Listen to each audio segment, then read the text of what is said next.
Oh, hold on, it's cut off the top when I turned it on.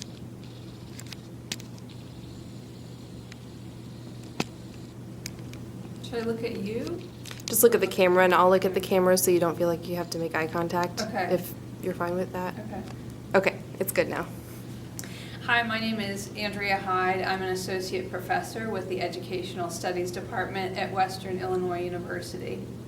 I work on the Quad Cities campus teaching classes in social foundations and philosophy of education, and I also teach qualitative research. My current interest is in mindfulness in yoga and education, and I teach a weekly free adult yoga class on the Quad Cities campus.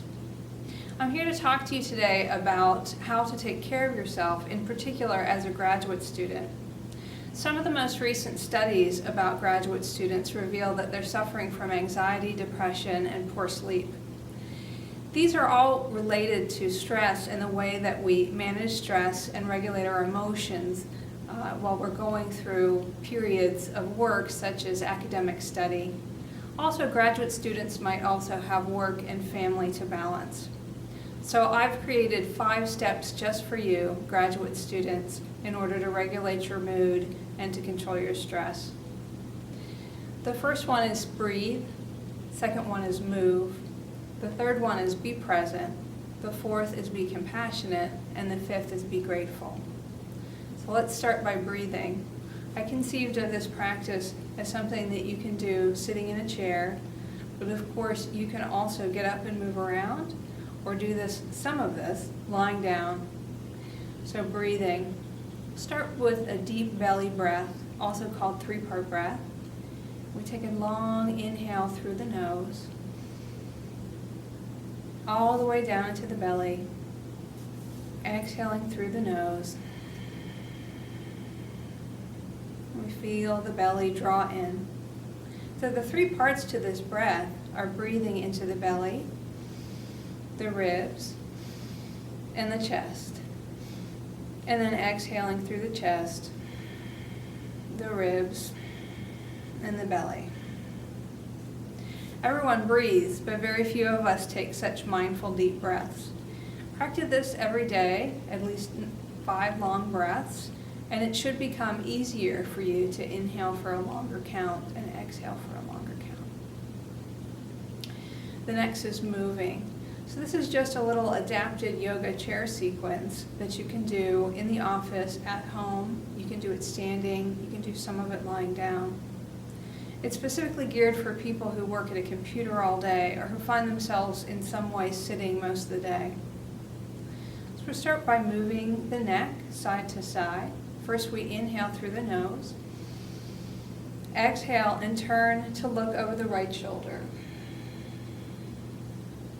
Inhale through the nose and turn to look over the left shoulder.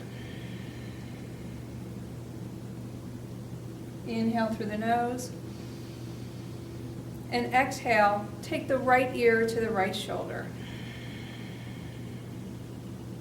Inhale through the nose.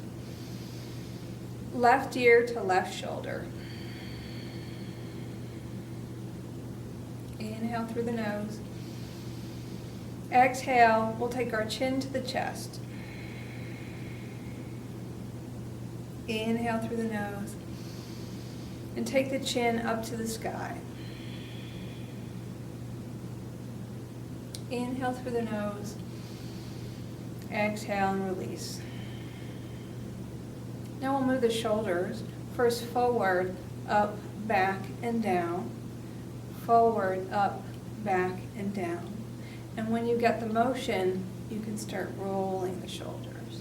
Just breathing evenly as you roll the shoulders, stretching through the back, the tops, and the front of the shoulders. And then you can reverse that, back, up, forward, and down, and you can turn that into a roll as well.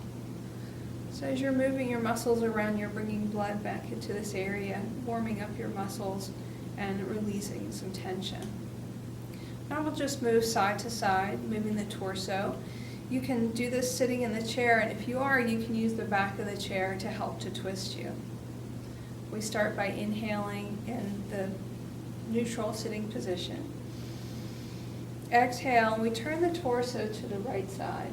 We can use the right arm on the back of the chair and the left hand on the outside of the right knee, exhaling here. Inhaling through the nose, exhaling and coming back to the center. We'll just do that on the other side, inhaling through the nose, exhaling and turning the torso to the left side, using the left arm on the back of the chair, the right hand on the outside of the left knee, exhale. Inhale here,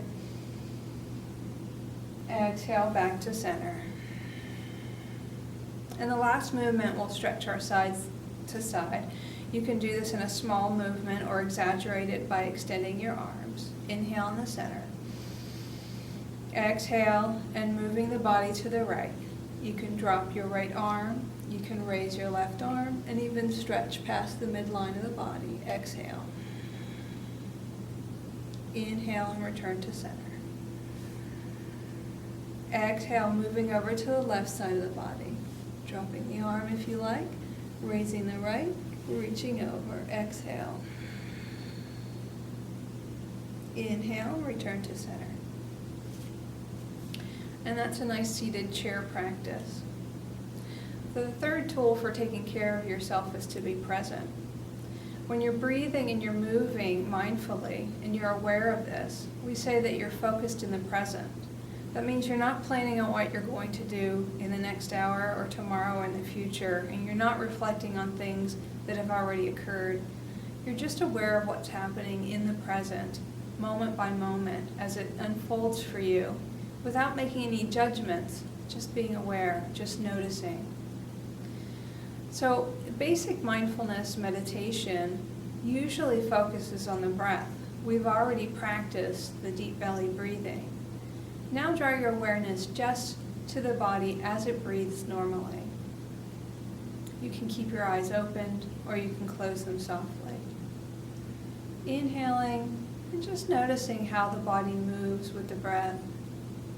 Exhaling and just noticing once again where the air goes through the body. If it helps, you can put your hands on your belly. And there's no right or wrong way to do this. It's just about focusing on how the body feels. You can also feel your feet on the ground, feel your back pressed up against the chair, feel the air on your skin, listen to the sounds around you, and breathe.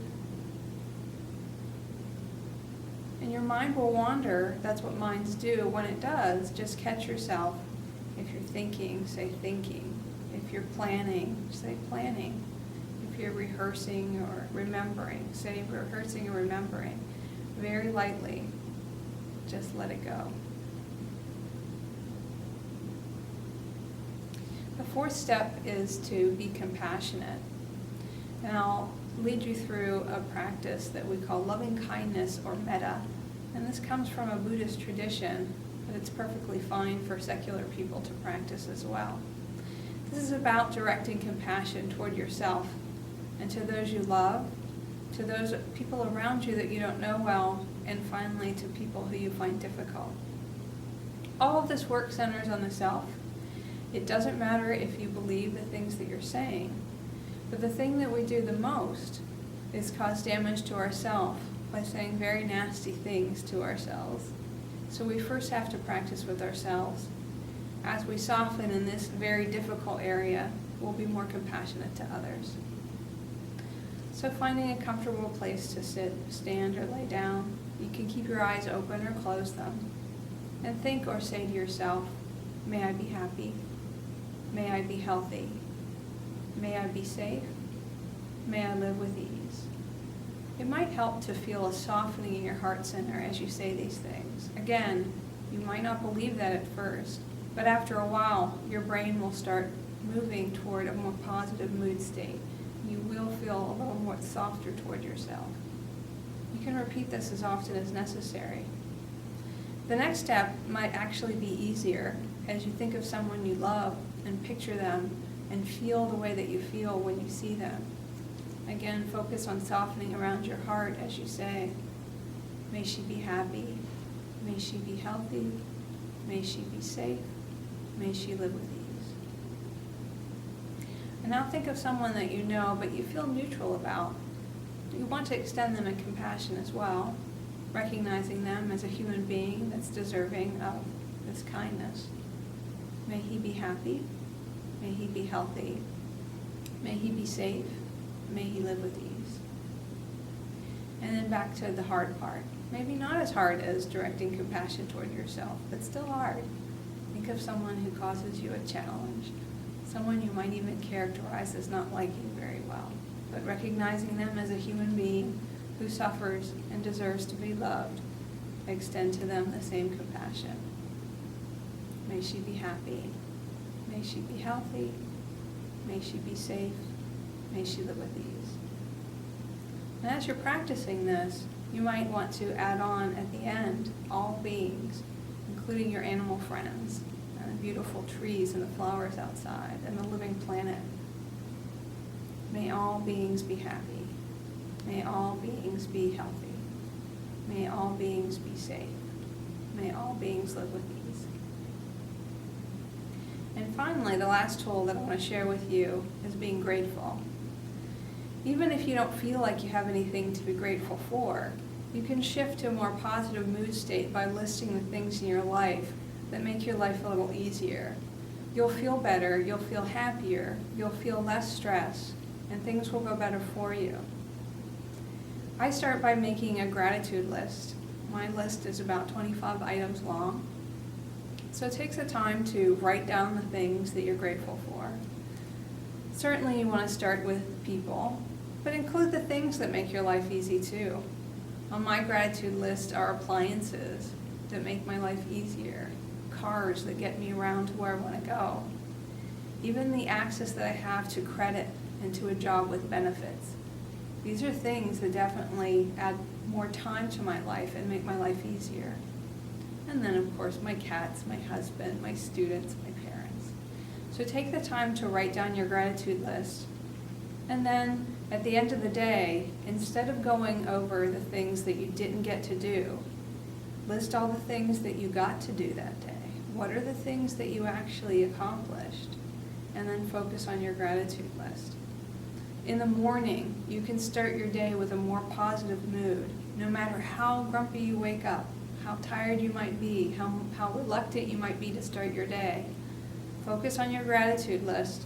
You can just read it over. You don't have to believe it. After a while, the shift will come. Those are the tools that I have to share with you. You can contact me if you want more information about how we use mindfulness in education at all levels. Thank you.